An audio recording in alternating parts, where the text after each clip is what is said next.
15 minutos de fé com Padre Edmárcio. Louvado seja nosso Senhor Jesus Cristo, para sempre seja louvado.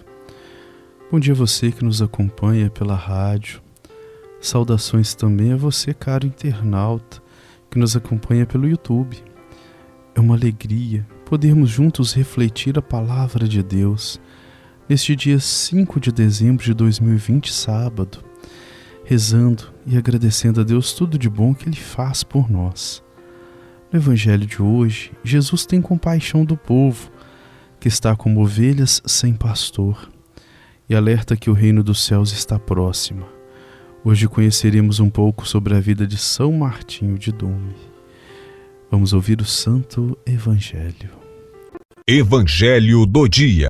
O Evangelho de hoje é o Evangelho de São Mateus, capítulo 9, versículo 35 a 10, versículo 1, 6 a 8.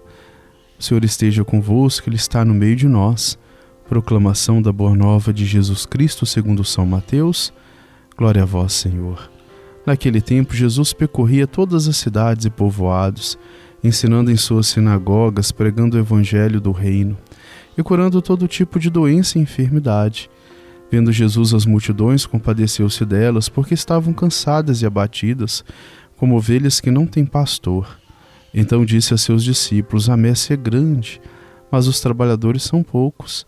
Pedi, pois, ao dono da messe que envie trabalhadores para a sua colheita.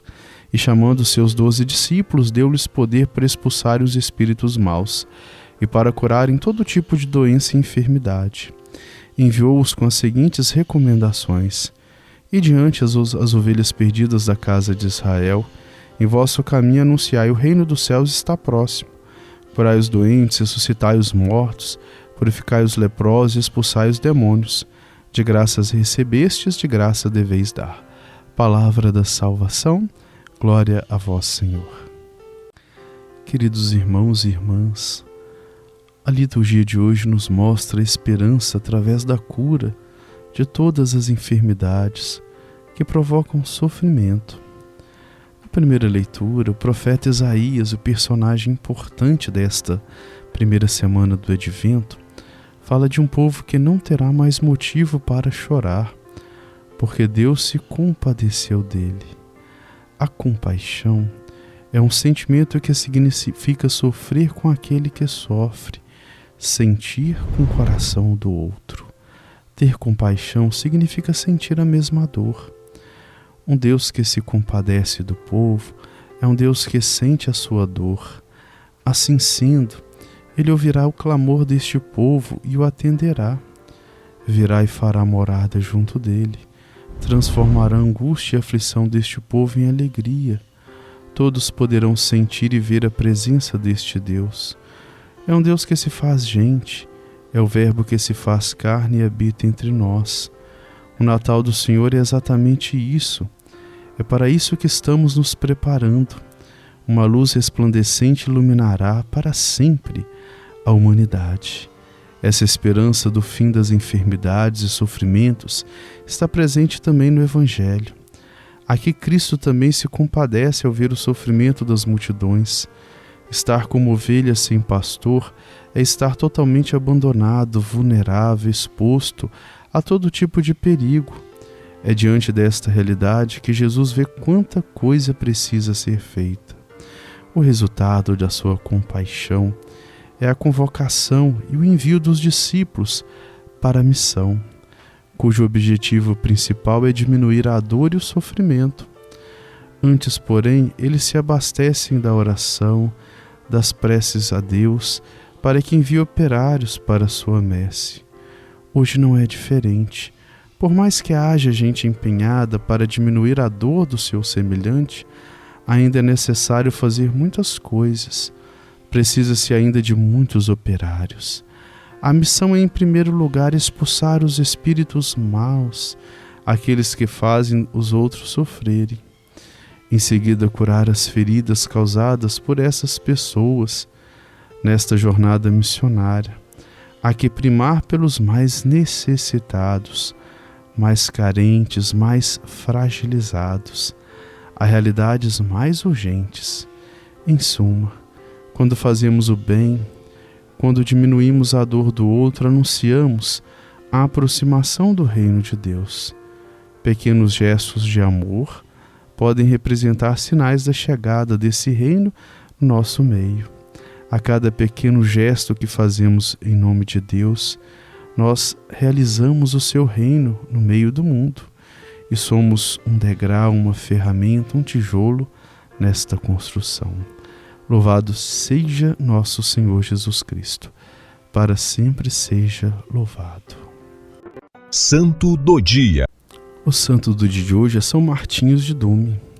Oriundo da Panônia, atual Hungria, dirigiu-se ainda jovem para o Oriente, onde professou vida regular. Estudou grego e outras ciências eclesiásticas, em que muito cedo se distinguiu, até ser classificado pelo eminente doutor Santo Isidoro como ilustre na fé e na ciência. Também Gregório de Tours o considerou entre os homens insuperáveis de seu tempo.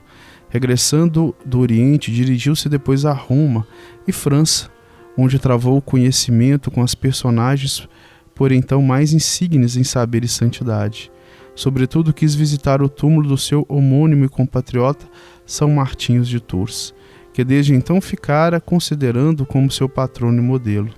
Foi também por essa altura que Martinhos se encontrou com o rei dos suevos, ao qual acompanhou para o noroeste da Península Ibérica, em 550, onde com restos do gentilismo e bastante ignorância religiosa se espalhara o arianismo.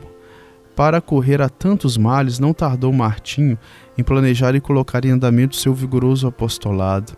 No mosteiro edificado pelo mesmo rei em Dume, ao lado de Braga, assenta o grande apóstolo dos suevos, suas instalações como escola de monaquismo e base de irradiação catequética e missionária.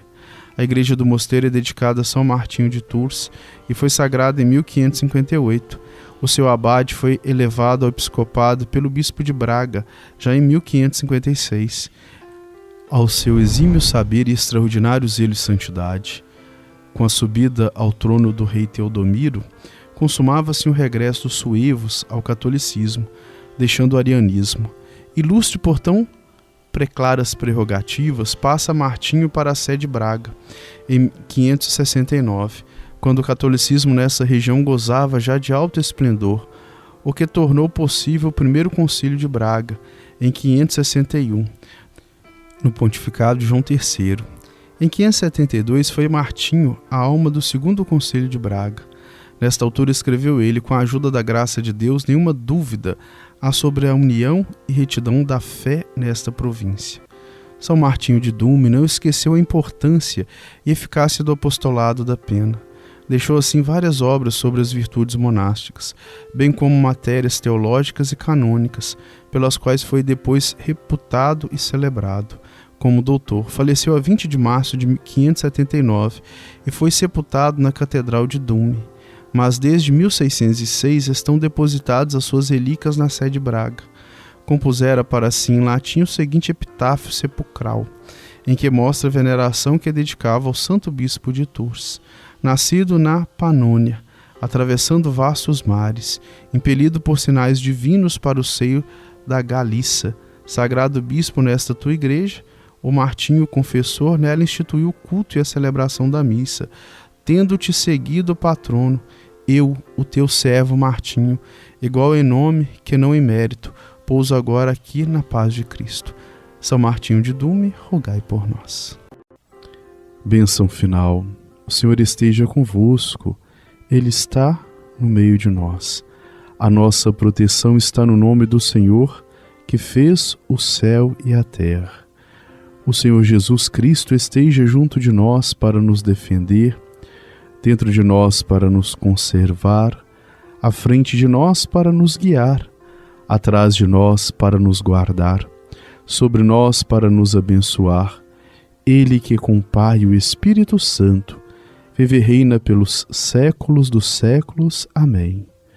A bênção de Deus Todo-Poderoso, Ele que é Pai, Filho e Espírito Santo, desça sobre nós e permaneça para sempre. Amém. Tenhamos todos um ótimo dia e fiquemos em paz.